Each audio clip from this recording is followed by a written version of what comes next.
Yo, what's up mga katropa? This is Ovit Vlog TV and welcome back po sa aking YouTube channel. So ngayon mga katropa, wala na po tayong paligoy-ligoy pa ng pag-uusapan po natin ngayon mga katropa. Ang good news po para po sa ating idol Casimero.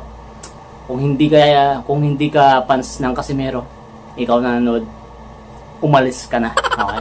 Dahil dito, puro lang ito, mga Casimero fans. Kung isa kang haters ni Casimero, masasabi ko sa iyo ikaw umalis ka na. Ikaw Butiki ikaw Silver Boys TV umalis ka dito, hindi ka kailangan dito. So yun ang mga tropa, wala nang paligoy-ligoy pa. Meron nga po tayong good news na pag-uusapan ngayon.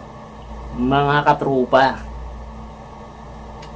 yung promoter po na Idol Casimero na nagsabi na, siguro alam nyo na dahil binalita na, di ba, na doon na po sa Amerika magti-training si Idol Casimero. Mga katropa, good news to mga katropa dahil 100% po na maghaharap talaga sila ni Naoya Inoue. Good news po yan para sa atin, ano? Hanggat nandiyan pa po si Naoya Inoue sa 122 pounds mga katropa, hanggat hindi umakyat yan si Naoya Inoue, magkakaharap talaga sila ni Idol Casimero. Sinasabing Butiki na to na hindi daw papatol si Naoya Inoue kay Casimero dahil mahina daw. Ikaw Butiki ka, puro ka na lang paninira, okay? So, dahil puro kang paninira, puro fake news ang binabalita mo, okay? So ngayon mga katropa, hindi ko alam kung nadulas lang itong si Idol Casimero, no? Dahil dun sa live niya mga katropa, no, na sinabi ni Idol Casimero, baka daw si Freddy Rich ang kanyang magiging coach dun sa Amerika. So good news to mga katropa dahil galing po ito kay Idol Casimero, ano? Grabe mga katropa, no? Kasi mga katropa, itong si Idol Casimero talaga, ito lang yung boksingero ngayon na kakaiba, okay? Ibang-iba po si Idol Casimero mga katropa. Promise po yan. Kasi ito yung boksingero na kung anong kalaban niya, dumidepende siya sa kanyang kalaban, ano? Kung ano yung mga estilo ng galawan ng kalaban niya, nakadepende po si Idol Casimero sa kanyang nakakalaban, okay? At magaling din po siya mag-adjust sa laban. Yun po ang hinahanga ko diyan kay Idol Casimero. Ikaw ngayong Butiki, sasabihin ko sa'yo, na knockout na ba? Natalo na ba? Sa ngayon, itong si Idol Casimero. Sasabihin ko sa Butiki nung natamaan sa panga si Idol Casimero, natumba ba? Na-knockout ba? Hindi. Dahil nandun po ang pagiging immortal ni Idol Casimero at hindi po yung basta matatalo. Okay? Kung nakita nyo sa laban niya ngayon na parang nanghina na, estilo lang po yun. Style lang po yun ni Idol. At sinabi pa nga ni Idol Casimero na may sakit siya, may sipon siya, pero tingnan nyo naman, ang ganda pa rin ang pinakita niya. Sabi niyo mahina na dahil meron po siyang iniindang sakit.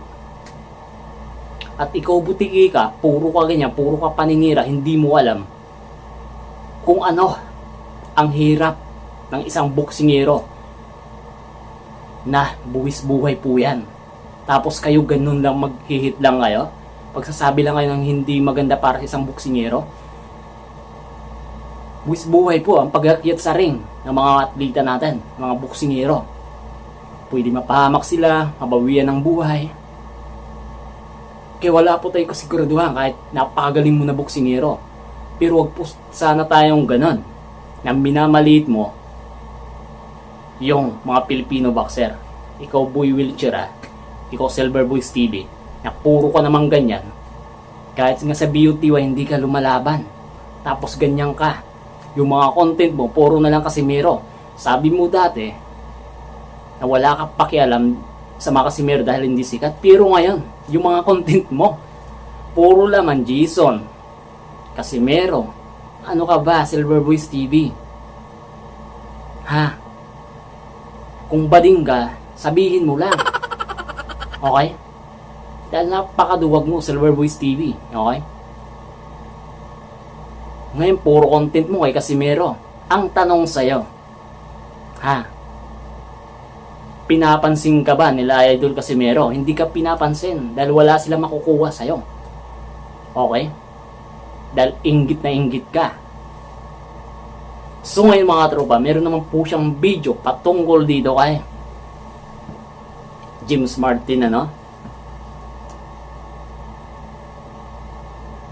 Dito kay Martin, na itong mga haters din na iba na sinasabi nila na kapag maglaban daw itong si Martin at itong si Jarrell Casimero, dahil sa pinakita nitong labang kay Ugone, mananockout daw, matatalo daw itong si Casimero. So sa mga fans ngayon, no, so i-cool out po natin to para matapos na, no, itong grabe itong mga katropa, no. Minamalit talaga nila si Jarrell Casimero. Hindi nyo alam yan, okay? Para lang po sa akin, opinion ko lang po, ano, dito po kay Martin at dito po kay Jarrell Casimero kung maglaban po. Ang layo pa po ni James Martin. Ang layo pa po ni Martin. Okay? Malayo pa, Silver Boys TV. Ha? Malayo pa. Hindi po mananalo si Martin dito kay Jarrell Casimero. Tandaan mo yan, Silver Boys TV, okay? So, grabe mga tropa. Mayroon po good news mga tropa. So, dyan lang po kayo mga tropa. Abangan lang po nyo yung mga vlog, yung mga live ng Casimero Brothers, ano? Dahil meron po silang good news para sa ating mga fans ni Idol Casimero. Ikaw, Silver Boys TV, tigilan mo na yan. Mag-iba ka na ng content mo, okay?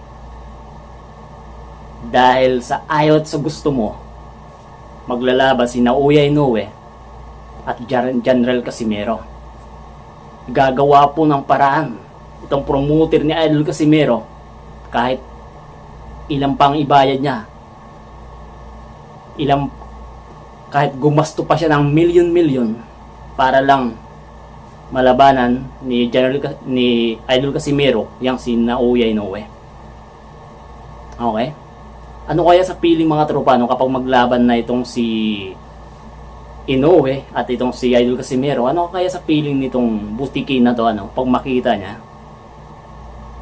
Puro paninira. Pero duwag naman.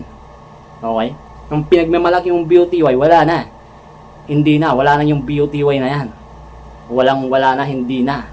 Hindi na po yan magbi-BOTY si Idol yang si Makagago. Dahil nandun kay G. Costura. Panoorin mo.